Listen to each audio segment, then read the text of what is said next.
pambungad na awit.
Sa ngalan ng Ama at ng Anak at ng Espiritu Santo. Amen. Sumainyo ang Panginoon. At sumaiyo rin. Mga kapatid, aminin natin ang ating mga kasalanan upang tayo maging marapat gumanap sa banal na pagdiriwang.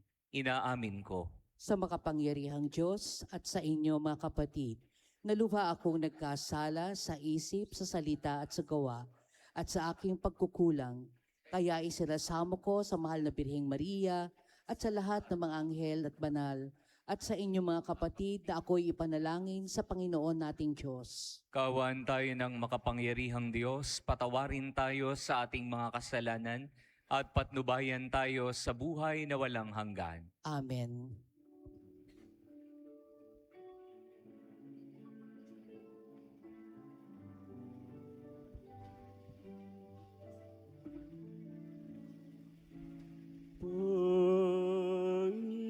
Panginoon, kaawan mo kami.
Manalangin tayo. Ama naming makapangyarihan, bigyan mo kami ng paninindigang tumahak sa landas ng kabutihan. Sa pagdating ni Kristo, makasalubong nawa kaming may mabubuting gawa upang kapiling niya sa gawing kanan ay makapisan sa iyong pinagaharian. Sa pamamagitan niya, kasama ng Espiritu Santo, magpa sa walang hanggan. Amen. Pakinggan po natin ang pagpapahayag ng salita ng Diyos. Sa unang pagbasa, sa pag-aanyayang lumakad sa liwanag ng Panginoon, Inilalahad rin ni Propeta Isayas ang kanyang pangitain tungkol sa pagkakaisa ng mga bansa at pag-iral ng kapayapaan. Ang salita ng Diyos mula sa aklat ni Propeta Isayas. Ito ang pangitain ni Isayas na anak ni Amos tungkol sa Huda at Jerusalem.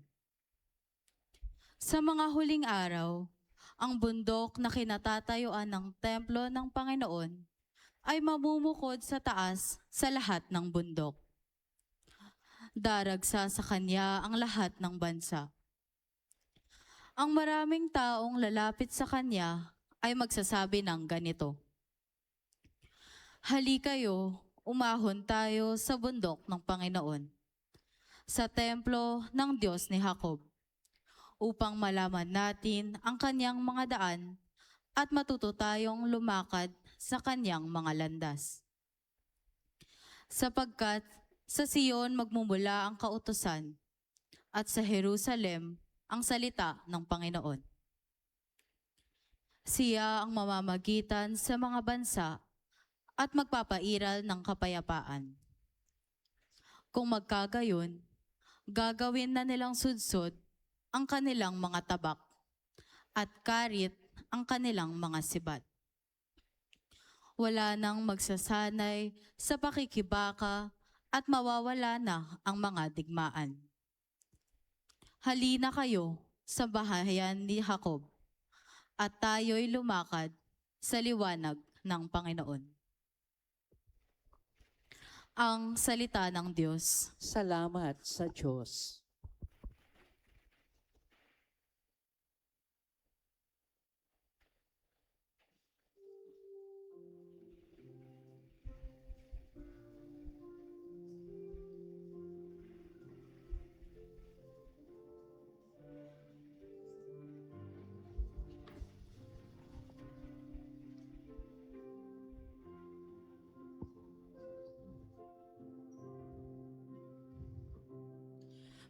Masaya tayong papasok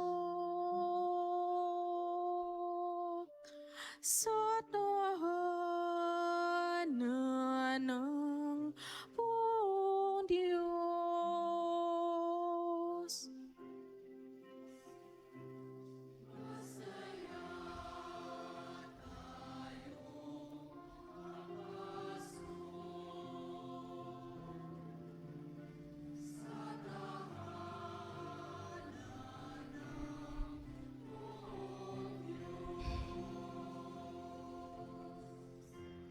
Ako ay nagagalak sa sabing ganito. Sa bahay ng Ponay pumasok tayo. Sama-sama kami matapos sabitin ang pintuang lungsod nitong Jerusalem.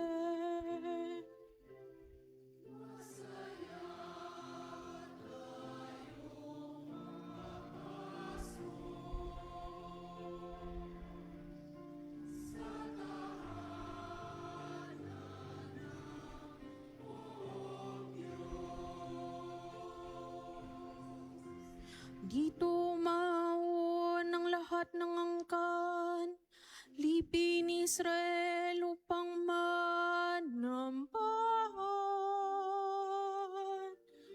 Ang hangad ang Ponay pasalamatan,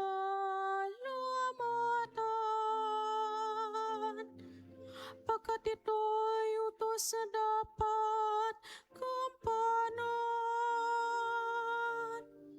Doon din naroon ang mga hukuman at trono ng Haring Atol sa tanan.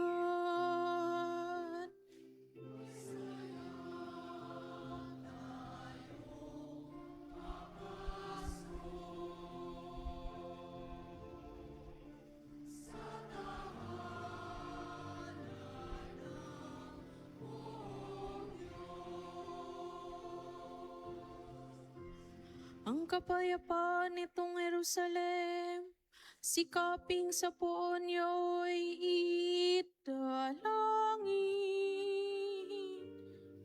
Ang nangangmamahal sa iyo'y pagpalain. Pumayapa nawa banal na bayan, at ang palasyo mo ay maging tiwasay.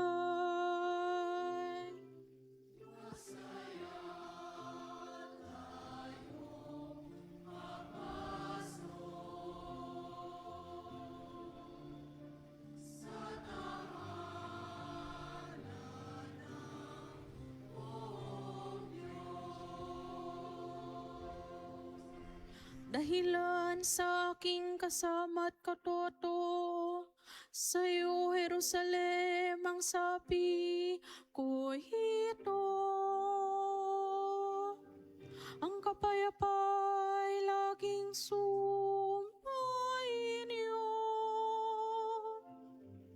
Dahilan sa templo ng pong ating Diyos, ang aking dalangi umunlad kang lubos.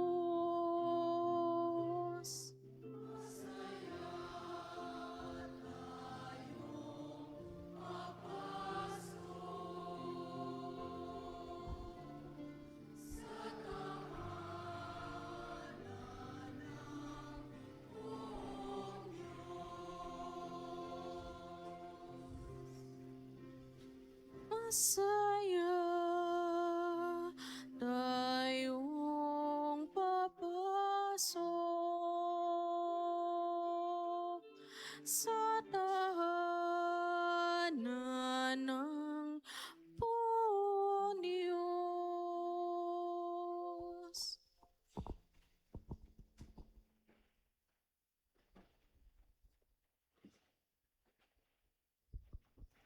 Sa ikalawang pagbasa, hinihimok ni San Pablo ang mga taga-Roma na mamuhay ng marangal at paghariin ng Diyos sa kanilang buhay.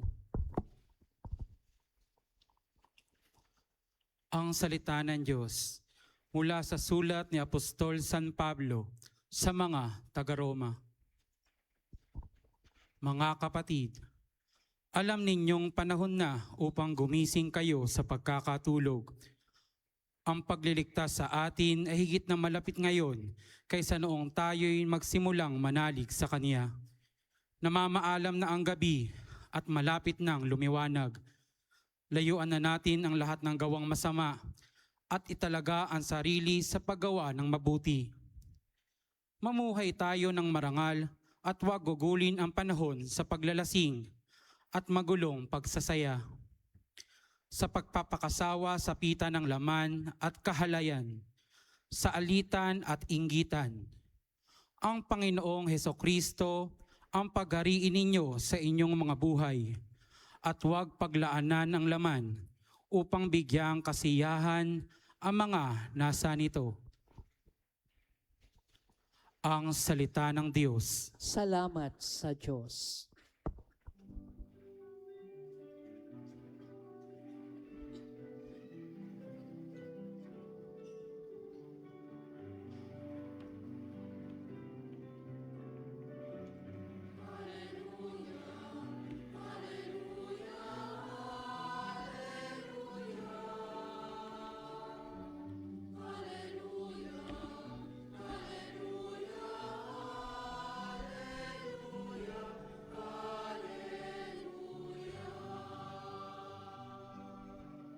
Pag-ibig mo'y ipakita, lingapin kami tuwing na iligtas kami sa dusa.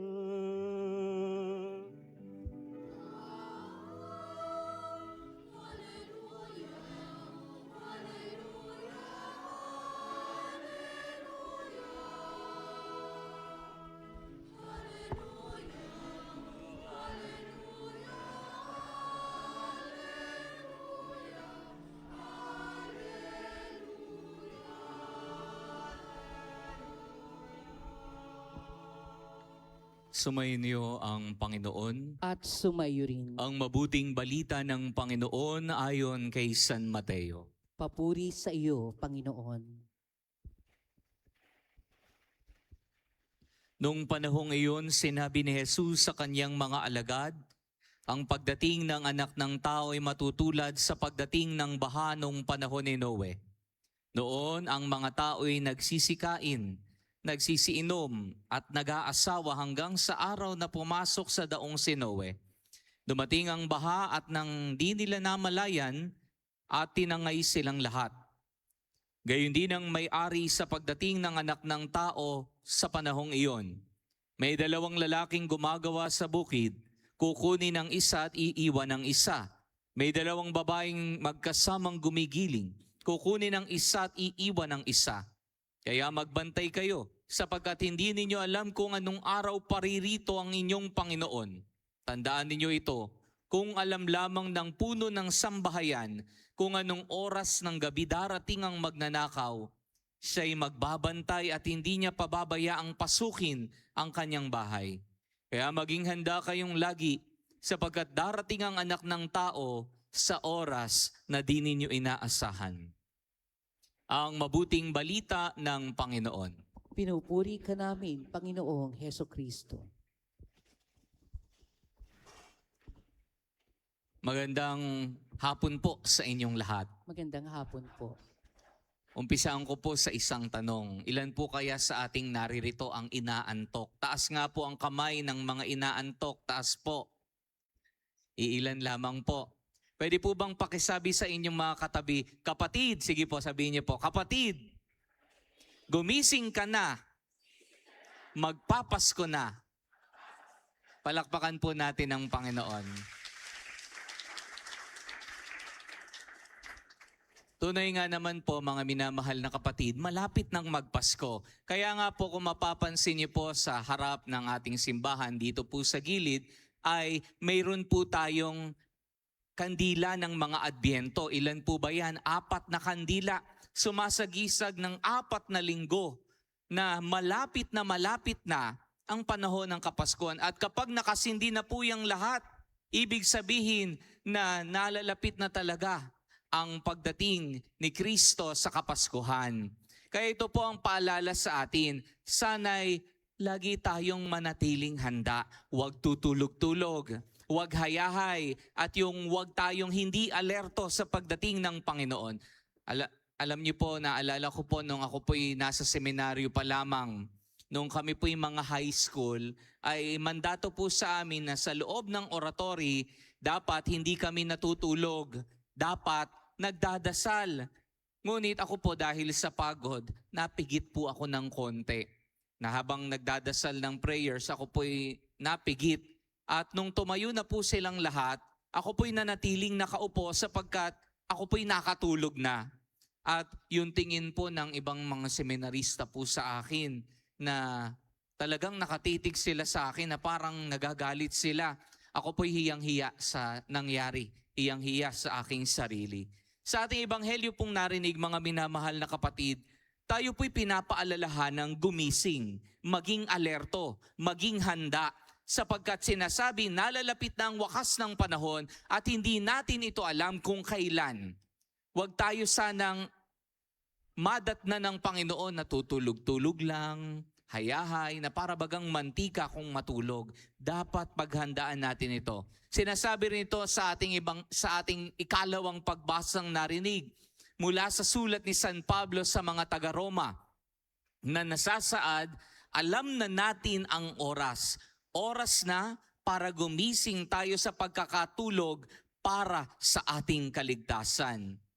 Hindi po ba kapag gising ang isang tao, alerto ka? Kapag alerto ka, alam mo yung mga nangyayari sa paligid mo.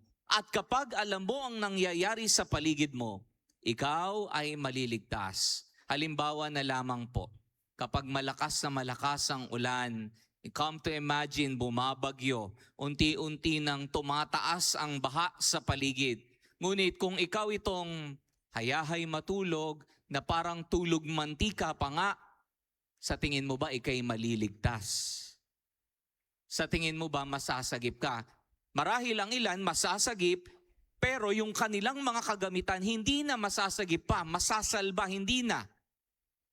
Sapagkat hayahay sila sa pagkakatulog. Hindi nila namamalayan na may nangyayari na pala sa paligid nila. Halimbawa na rin po, nung nakaraang lumindol, kwentuhan na lumindol sa paligid. Ngunit, ikaw itong hindi makarelate. Bakit? Sapagkat ikaw ay nakatulog. Tulog ka nung panahong lumilindol. At nung ikay natanong kung naramdaman mo nga bang lindol, ang sabi mo hindi. Sapagkat ikaw ay nadatnang nakatulog.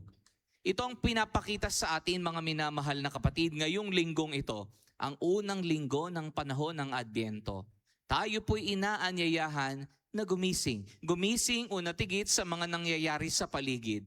Pangalawa, gumising sa paggawa ng kabutihan. At pangatlo, gumising sa pagsasabuhay sa turo ni Kristo. Tatlong bagay pong naisong ibigyang pagninilay. Una ay gumising sa mga nangyayari sa paligid.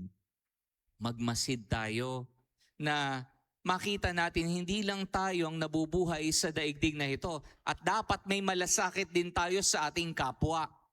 Alam naman natin yung mga balita sa paligid natin ngayon na talamak ang korupsyon, mga katiwalian at ngayong araw rin ito nagaganap ang ilang mga rally sa paligid. Sana'y makita natin mga minamahal na kapatid na may magkaroon rin tayo ng malasakit sa ating kapwa. Hindi lang sa atin umiikot ang mundo. Pangalawang pagninilay, gumising sa paggawa ng kabutihan. We must start doing good.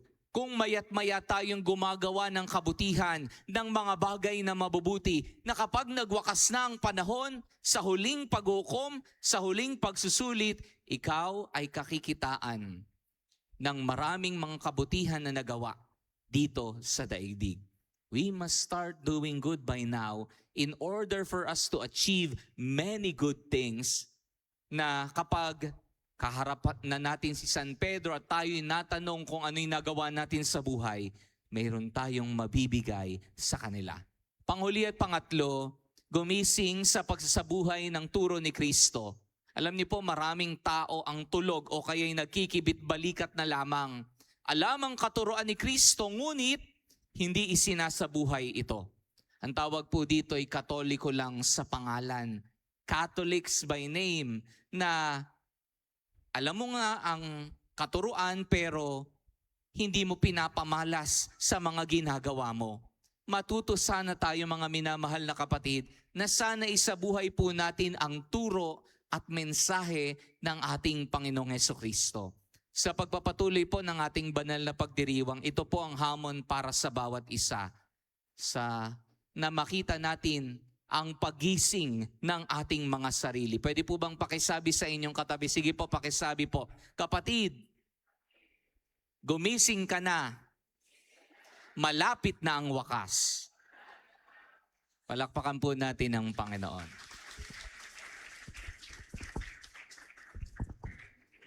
Tatayo ang lahat. Pahayag natin ang sumasampalataya. Sumasampalataya ako Sa Diyos amang makapangyarihan sa lahat, na may gawa ng langit at lupa. Sumasampalataya naman ako kay Hesukristo, isang anak ng Diyos. Panginoon nating lahat, nagkatawang tao siya lalang ng Espiritu Santo, ipinanganak ni Santa Mariang Birhen, pinagpakasakit ni Poncio Pilato, ipinako sa krus, namatay, inilibing, nanaog sa kinaroroonan ng mga yumao, nang may 3 araw na buhay na magmuli, umakyat sa langit, naluklok sa kanan ng Diyos amang makapangyarihan sa lahat. Doon magmumula at paririto at hukom sa nangabubuhay at nangamatay na tao. Sumasampalataya naman ako sa Diyos Espiritu Santo, sa banal na simbahang Katolika, sa kasamahan ng mga banal, sa kapatawaran ng mga kasalanan, sa pagkabuhay na magmuli ng nangamatay na tao, at sa buhay na walang hanggan. Amen. Mga kapatid, hilingin nating di magmaliw ang ating pag-asa at manatili tayong gising at handa sa pagbabalik ng Panginoon. Ating pong isamo, Panginoon, dinggin ang aming panalangin. Panginoon, dinggin ang aming panalangin. para sa simbahan at sa mga namumuno rito, upang sa pamamagitan ng kanilang matibay na pag-asa at pagsusumikap na mapabuti ang mundo, magdulot ito ng pagkakabuklod ng mga Kristiyano kay Kristo. Manalangin tayo sa Panginoon. Panginoon, dinggin ang aming panalangin. Para sa lahat ng mga Kristiyano, upang tumugon sila sa tawag ng Panginoong darating sa wakas ng panahon na ipahayag ang mensahe ng pag-ibig at pagkalinga ng Diyos. Manalangin tayo sa Panginoon. Panginoon, dinggin ang aming panalangin. Para sa mga naghihirap, nagdurusa at may karamdaman at may kapansanan, upang ituring na ang pagkalinga sa kanila ay paghahanda rin para sa pagdating ng Panginoon. Manalangin tayo sa Panginoon. Panginoon, dinggin ang aming panalangin. Para sa ating natitipon ngayon, upang maging handa tayo sa pagdating ng Panginoon at magsikap na sama-samang maghintay ng may pag-asa sa pagdating ng Panginoon. Manalangin tayo sa Panginoon. Panginoon, dinggin ang aming panalangin. Para sa mga mahal nating yumao, upang makamit nila ang pagpapatawad at buhay na walang hanggan. Manalangin tayo sa Panginoon. Panginoon, dinggin ang aming panalangin. Panginoong Jesucristo, dinggin ang aming panalangin, pagkalooban kami ng matibay na pag-asa at panatilihing handa at gising hanggang sa iyong muling pagbabalik, sapagkat ikaw ang Panginoong kasama ng Ama at ng Espiritu Santo magpa sa walang hanggan. Amen.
Manalangin kayo mga kapatid upang ang paghahain natin kalugdan ng Diyos sa mga makapangyarihan.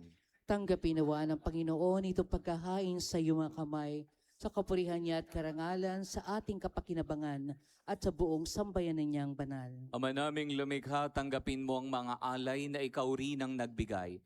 Magdulot nawa ito ng gantimpalang kaligtasan na ngayon pa man ay aming pinakikinabangan sa pamamagitan ni Jesucristo kasama ng Espiritu Santo magpa sa walang hanggan. Amen. Sumainyo ang Panginoon. At sumainyo Nasa Diyos ang inyong puso at diwa. itinaas na namin sa Panginoon. Pasalamatan natin ang Panginoong ating Diyos. Marapat na siya ay pasalamatan. Ama naming makapangyarihan, tunay ngang marapat na ikaw ay aming pasalamatan sa pamamagitan ni Jesucristo na aming Panginoon.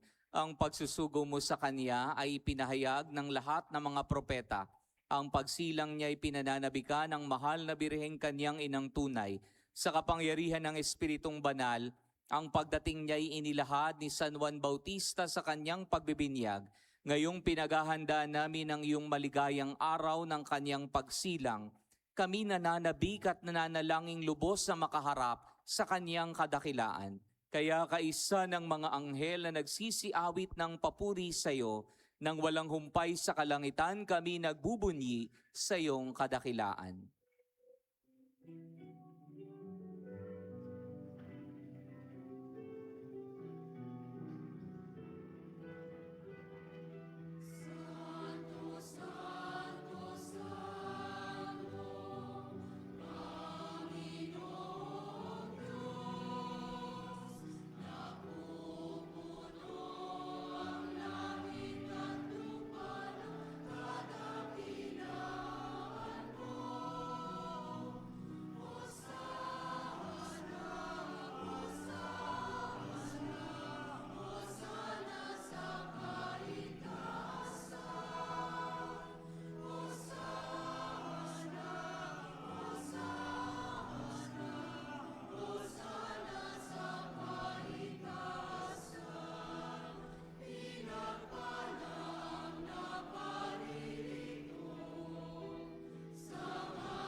Ama naming banal, ikaw ang bukal ng tanang kabanalan.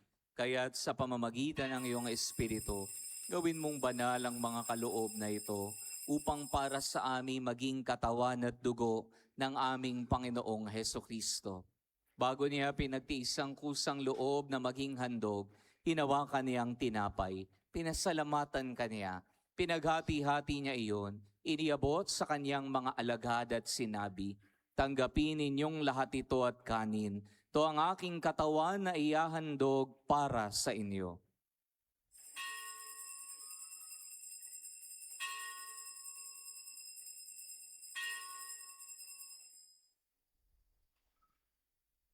Gayon din naman nung matapos ang hapunan, hinawakan niyang kalis. Muli kaniyang pinasalamatan. Iniabot niya ang kalis sa kanyang mga alagad at sinabi, tanggapin ninyong lahat ito at inumin. Ito ang kalis ang aking dugo, ng bago at walang hanggang tipan. Ang aking dugo na ibubuhos para sa inyo at para sa lahat, sa ikapagpapatawad ng mga kasalanan. Gawin ninyo ito sa pag-alaala sa akin.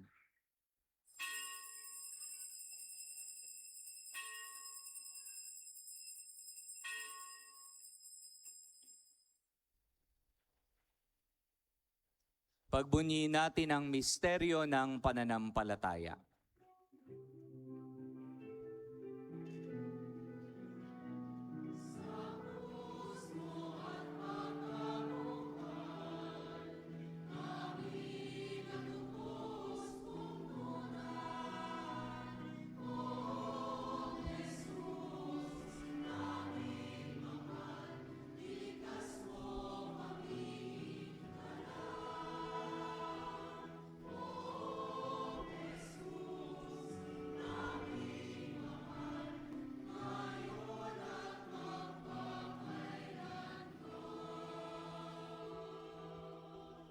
Ama, ginagawa namin ngayon ang pag-alaala sa pagkamatay at muling pagkabuhay ng iyong anak. Kaya tiniyalay namin sa iyo ang tinapay na nagbibigay buhay at ang kalis sa nagkakaloob ng kaligtasan. Kami nagpapasalamat dahil kami iyong minarapat na tumayo sa harap mo para maglingkod sa iyo. Sinasamo namin kaming magsalo-salo sa katawan at dugo ni Kristo ay mabuklod sa pagkakaisa sa pamamagitan ng Espiritu Santo. Amalingapin mo ang iyong simbahang laganap sa buong daigdig. Puspusin mo kami sa pag-ibig. Kaisa ni Leon na aming Papa, ni Dennis naming Obispo at ng Tanang Kaparian. Alalahanin mo rin ang mga kapatid naming nahimlay nang may pag-asang sila'y muling mabubuhay. Kaya hindi ng lahat na mga pumanaw. Kawan mo sila at patuloyin sa iyong kaliwanagan. Kawan mo at paging dapating kaming lahat na makasalo sa iyong buhay na walang wakas. Kaysa ng mahal na Birheng Maria na ina ng Diyos, ang kaniyang kabiyak ng puso si San Jose, kaysa ng mga apostol at lahat ng mga banal na namuhay dito sa daigdig ng kalugod-lugod sa iyo, may pagdiwang nawa namin ang pagpupuri sa ikararangal mo sa pamamagitan ng iyong anak na aming Panginoong Heso Kristo. Sa pamamagitan ni Kristo, kasama niya at sa Kaniya, ang lahat ng parangal at papuri ay sa iyo, Diyos samang makapangyarihan, kasama ng Espiritu Santo magpa sa walang hanggan.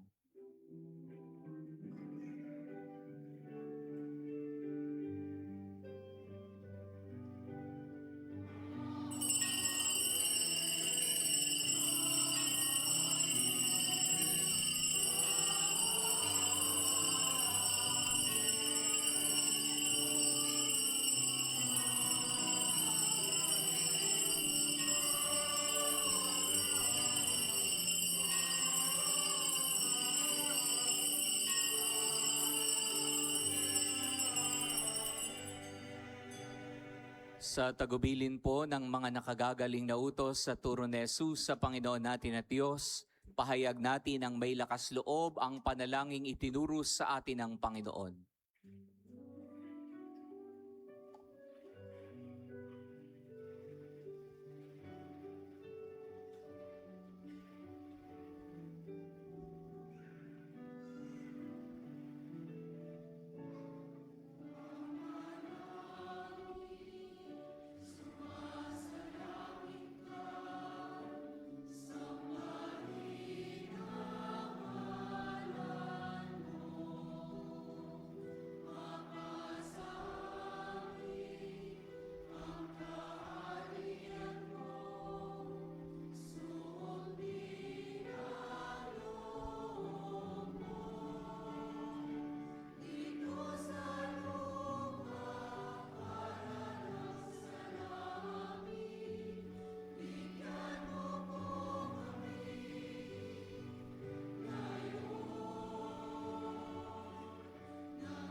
Nihiling namin kami iadya sa lahat ng masama, pagkalooban ng kapayapaan araw-araw, iligtas sa kasalanan at ilayo sa lahat ng kapahamakan, samantalang aming pinananabikan ang dakilang araw ng pagpapahayag ng tagapagligtas naming si Jesu Kristo.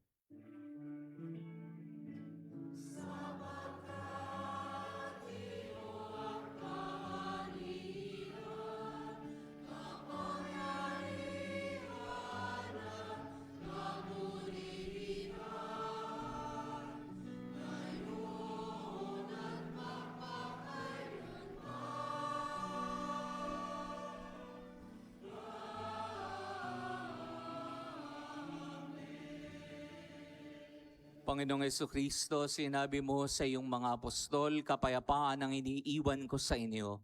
Ang aking kapayapaan ang binibigay ko sa inyo. Tunghayan mo ang aming pananampalataya at huwag ang aming mga pagkakasala. Pagkalooban mo kami ng kapayapaan at pagkakaisa ayon sa iyong kalooban. Kasama ng Espiritu Santo magpa sa walang hanggan. Amen. Ang kapayapaan ng Panginoon ay laging sumainyo. At sumaiyo. Magbigayan nawa kayo ng kapayapaan sa isa't isa. Peace be with you.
Mga kapatid, ito ang kordero ng Diyos.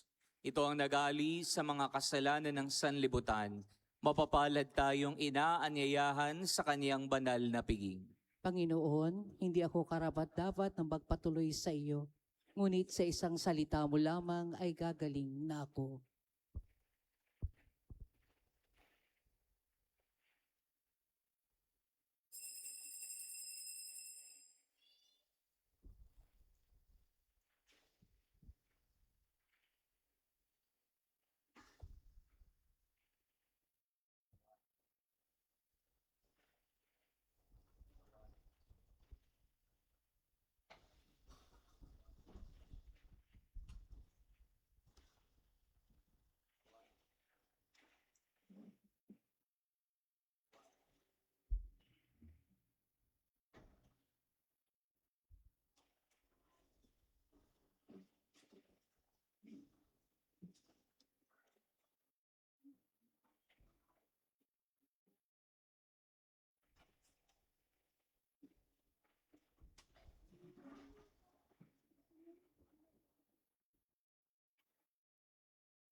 Panalangin kay San Isidro Labrador. Ama naming makapangyarihan, nagpapasalamat kami sa iyong walang hanggang kabutihan sa katauhan ng aming patron na si San Isidro Labrador. Siya ang aming halimbawa sa buhay kabanalan at tapat na paglilingkod sa iyo. Matularan nawa namin ang kanyang pagiging matyaga upang kami ay makaganap sa aming mga tungkulin ng may katapatan, kasipagan at pagmamahal. Siya ang nagpatunay na ang pagsisikap na may kalakip na pananampalataya ay magdudulot ng kabanalan. Ama naming mapagmahal, itinataas namin sa iyo ang aming pamayanan at parokya na aming ipinaampon sa pamamatnubay at pagkalinga ng aming patron na si San Isidro Labrador. Nawa ito ay mabuklod sa diwa ng pagtutulungan at pagmamalasakit sa bawat isa. Magkaroon din nawa kami ng maalab at dalisay na pagmamahal sa banal na misa upang kami ay mahubog sa buhay kabanalan para sa ikakadakila ng iyong ngalan. Sa tulong ng iyong biyaya at sa panalangin ng aming patron na si San Isidro Labrador, nakikiusap kami na pagkalooban mo ng mataimtim na pag-ibig sa iyo upang patuloy kami na magsikap na isabuhay ang aral ng aming pananampalataya ng may malinis na kalooban at matiwasay na pamumuhay sa araw-araw. Hinihiling namin ito sa ngalan ni Jesucristo na nabubuhay at tagahari kasama mo at ang Espiritu Santo magpasawalang hanggan. Amen. San Isidro Labrador. Tatayo po ang lahat. Manalangin tayo. Ama naming mapagmahal, mapakinabangan nawa namin ang aming pinagsaluhan upang sa aming paglalakbay dito sa lupang papanaw, aming mapanaligan ang iyong pagpapalang pang magpakailanman sa pamamagitan ni Jesucristo kasama ng Espiritu Santo magpa sa walang hanggan. Amen. Sumainyo ang Panginoon. At sumairi. Pagpalain nawa kayo ng makapangyarihang Diyos, Ama at Anak at ng Espiritu Santo. Amen. Tapos na ang ating pagdiriwang, humayo kayo sa kapayapaan ni Jesucristo. Salamat sa Purihin Diyos. natin ang Panginoon.